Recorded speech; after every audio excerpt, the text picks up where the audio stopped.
네, 여러분 안녕하십니까. 드디어 더불어민주당이 반으로 쪼개집니다. 다시 한번 말씀드립니다. 방금 들은 긴급 속보인데 이낙연 전 더불어민주당 대표가 1월 4일 드디어 창당을 선언합니다. 오늘 측근들하고 서울 모처에서 긴급 실무회의를 가진 것으로 확인됐습니다. 다시 한번 말씀드립니다. 더불어민주당이 반으로 쪼개질지 아니면 3분의 1, 3분의 2 이런 방식으로 쪼개질지 차후 진행을 지켜봐야 알겠습니다만 드디어 더불어민주당이 오래전부터 예고돼 왔던 것처럼 예견돼 왔던 것처럼 그리고 이낙연 전 대표가 반드시 창당을 하겠다라고 공언해 왔던 것처럼 드디어 1월 4일 날 이낙연 신당이 공식 출범을 합니다. 어제 이낙연, 이재명, 이낙연 두 사람이 서울 중구에 있는 달기비라는 식당에서 오전 10시부터 약 1시간 동안 회동을 가졌었지요. 그래서 이낙연은 이재명의 이선 후퇴 그리고 통합비상대책위원회 구성을 다시 한번 요구하고 설득 작업을 가졌는데 이것에 대해서 이재명은 그럴 수 없다. 정식으로 거부 입장을 밝혔고 대신 당의 단합을 위해서 이낙연 전 대표가 남아있어 달라라는 요구를 했습니다. 그러자 이낙연 전 대표는 이재명이 먼저 자리를 뜬 뒤 따로 기자들 앞에 서서 그러면 나는 제 갈 길을 가겠다. 내 길을 가겠다. 이렇게 말한 뒤 24시간 뒤에 죄송합니다. 측근 그룹들과 회의를 갖고 신당 창당을 선언하는 날짜를 1월 4일로 정했습니다.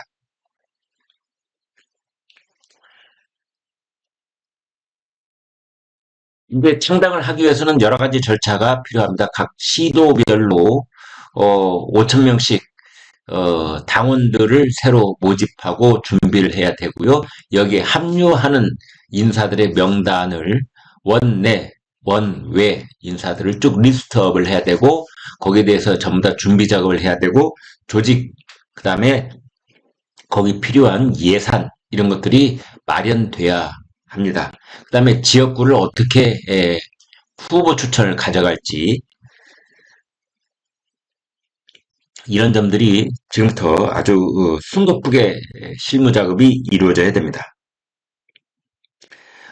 이날 회의에서는 이제 이낙연 전 대표하고 그 측근들이 아주 구체적인 얘기가 이제 오갔다고 합니다. 근데 이전까지 회의에서는 창당을 하느냐 마느냐, 이재명과의 마지막 협상이 가능하냐 안 하느냐 이런 얘기를 했다면 오늘부터는 그런 얘기는 일절 없어지고 이제는 구체적으로 창당 실무, 시점, 일자, 그 다음에 참여하는 인원, 조직, 예산, 그 다음에 후보, 국회의원 후보 출전을 한 구체적인 지역구 이런 얘기가 오가기 시작했다고 합니다. 그래서 지금 이낙연 측에서는 이재명 쪽에 아무런 변화의 의지가 없는 게 확인이 됐기 때문에 차라리 시원하다. 고민거리가 없어졌다. 이제 오로지 창당 그 길로 가게 됐다. 이제 이러고 있습니다. 1월 4일날 신당 창당 선언하고 1월 10일에서 15일 사이에 발기인대회를 개최하는 쪽으로 그렇게 일정이 잠정적으로 정해졌습니다. 이낙연 전 대표는 어제 이재명을 만난 직후에 민주당이 국민으로부터 대안으로 인정받지 못한 것은 단합하지 않아서가 아니라 변화하지 않았기 때문입니다. 오늘 변화의 의지를 이재명 대표로부터 확인하고 싶었으나 안타깝게도 확인할 수 없었습니다. 라고 말했거든요. 그러니까 결국은 이낙연은 변화해야 된다. 라는 거고 이재명은 단합해야 된다. 이런 주장이었습니다. 변화와 단합, 단합과 변화. 한쪽은 단합, 한쪽은 변화. 이 둘은 한꺼번에 성취될 수는 없는 주장이었었지요. 결국은 단합을 놔두고 변화가 튕겨쳐 나가는 그런 상황이 됐습니다. 그간 그 이재명 대표의 사퇴, 그다음에 통합 비대위 이걸 빨리 출범을 시켜라 라고 이낙연 전 대표가 요구해 왔었는데요. 아무튼 응답을 기다렸으나 어떤 응답도 없었다. 그리고 최종적으로 이재명이 거부했다. 그래서 조금 더 가치 있는 일을 위해 제 갈 길을 가겠다. 이제 이랬거든요. 반면에 이재명은 회동 직후에 상황이 매우 엄중하기 때문에 우리 국민과 당원 눈높이에 맞춰서 단합을 유지하고 총선을 반드시 이겨야 한다는 말씀을 드렸다라고 했는데 아무튼 그렇게 해서 서로 제 갈 길을 간다. 이제 이렇게 되어 있습니다. 여기서 덧붙여서 중요한 것은 비명계 현역 의원 4명. 현역이라는 게 중요한데요. 4명. 원칙과 상식. 여기에서도 거취를 지금 고민하고 있습니다. 이 사람들도 이재명 대표 사퇴, 통합 비대위 구성 이 두 가지를 요구해 왔다는 점에서 이낙연 전 대표하고 교회를 같이 했었는데요. 12월 31일까지 당의 변화를 기다리겠다라고 말한 적이 있습니다. 당의 변화라고 하는 것은 말이 변화이지 이재명 물러나라, 비대위 꾸려라 이 두 가지입니다. 따라서 이 두 가지를 이재명이 공식적으로 거부했기 때문에 원칙과 상식, 이제 행동을 보여야 될 때가 왔습니다. 그래서 이번 주 초에 재차 통합 비대위 수용 최후 통첩을 할 예정이다. 그러니까 주 초라고 한다면 이제 1월 1일이 월요일이지 않습니까? 뭐 신정 연휴 이런 거 지금 따질 게제가 아닙니다. 더불어민주당은 아마 연휴 상관없이 이제 월요일 날, 그다음에 1월 2일인 화요일 날 계속해서 이재명한테 최후의 통첩을 했다. 이제 이러는 건데 아니 이낙연한테 이미 사퇴 안 한다. 비대위 없다 했는데 그 원칙과 상식 여기에는 또 뭐 다른 답변을 할 수 있을까요? 상상이 잘 되지는 않습니다만 일반에게 알려지지 않는 테이블 밑에서의 협상은 있을 수가 있는데 확실한 계파 간의 어떤 공천에 관한 요구와 수용 이런 것들이 오갔을 수는 있습니다. 아무튼 그 원칙과 상식 네 사람은 공동 행동을 통해 결단을 내리겠다. 공동으로 행동하겠다. 그러니까 이준석 신당처럼 이렇게 뿔뿔이 차례차례 뭐 이런 식으로 살라미 전술 뭐 이런 식으로 이재명 이준석 먼저 하고 그다음에 천하람 하고 그다음에 뭐 이기인 하고 이런 식으로 거기는 순서를 정해서 어떻게 하던데 우리는 그렇게 안 한다. 한꺼번에 4명이 통일된 행동을 하겠다. 지금 그러고 있습니다.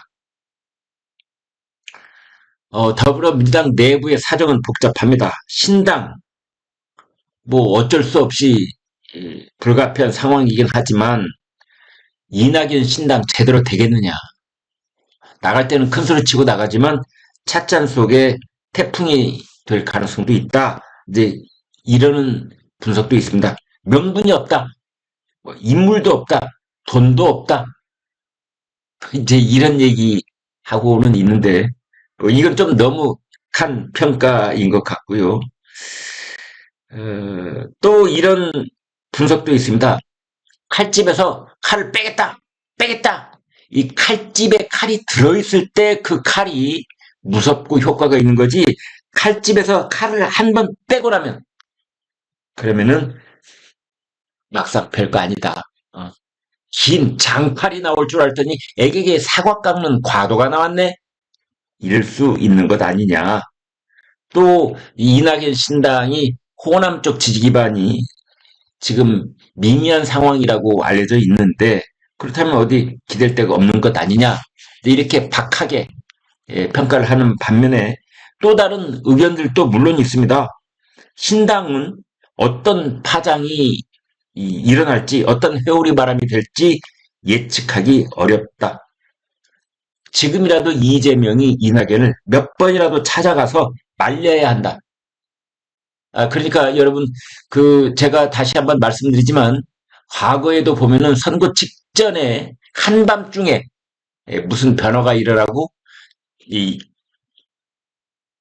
말하자면은 깜짝 놀랄 만한, 그런, 이제 소식이 전해지기도 하는데요. 가령 오늘 밤에라도 이재명이 이낙연 집으로 찾아가서 두 가지 요구 중에 하나를 뭐 수용을 한다든지. 예, 근데 이재명이 물러나고 대신에 이재명이 오른팔인 누구를 뭐 당대표, 직무대행 이렇게 해서 그 사람이 할 수 있게 하자라는 식으로 한다든지 비대위 구성을 안 하고 뭐 이런 식의 얘기를 할 수 있는 것 아니냐. 그래서 부분적으로 수용하는 그런 깜짝 발표 있을 수도 있다. 뭐 이런 겁니다. 그러나 그 가능성은 희박하다. 뭐 이런 분석도 있습니다.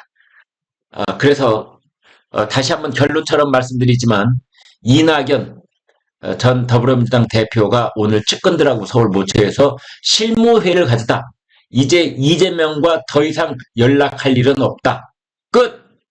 1월 4일 날, 1월 4일 날 신당 창당을 선언한다. 그리고 그로부터 일주일에서 열흘쯤 뒤에 발기인 대회를 갖는다. 이렇게 확인됐습니다. 여기까지 하겠습니다. 고맙습니다.